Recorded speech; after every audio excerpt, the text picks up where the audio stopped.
Okay guys, so what we were doing today was expanding expressions that look like this.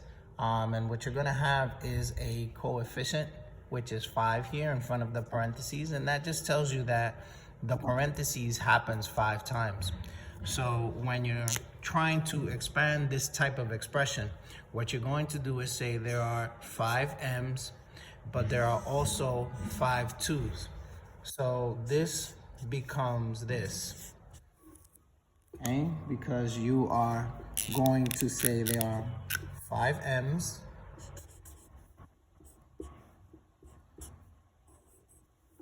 and that's what you get. This is why it's expanded, because you've actually made it wider. But what you then end up doing is simplifying, and you get 5m plus 10. And this is the expanded version of this. Okay, in order for you to make sure that this is true, what you need to do is tell yourself, okay, for example, what if m was 4?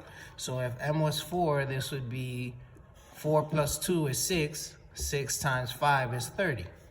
But if I do it down here, this is going to be 5 times 4, which is 20, plus 10 is also 30. So they are equal because they will give you the same result no matter what you make m equal to. Now, this would have been the second problem that we did, okay? And it's the same idea, okay? You want to use this first coefficient, and you're going to multiply it to that. Okay, let's put a little x here so you know you're multiplying. And we're also going to multiply it to that. Okay, so you're going to do negative 3/5 times 5d, and then you have the plus there. I'm gonna write that in a second, right? Because there's 2 items or 2 terms, right? So we definitely want to multiply that twice. So there's the 5d plus, and then 8, okay? So on your calculator, if you want, or you could do it on scrap, it's fine. You would do negative 3/5 times 5, which gives you negative 3. You keep the d because nothing happens to that. The plus sign doesn't change. And here you're going to have negative 24/5. Okay, let's put that in parentheses so we don't confuse it with the plus sign. So we can simplify this to negative 4.8.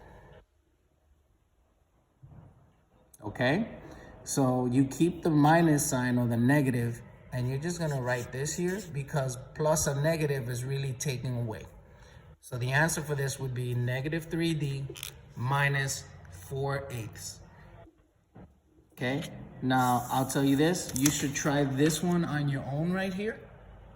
Try this one on your own, and like I said in the first example, give b a value and then see if the 2 expressions that you end up with actually equal the same amount. So at the end, once you expand this, see if, when maybe for example, b equals 5, see if you get the same answer, okay?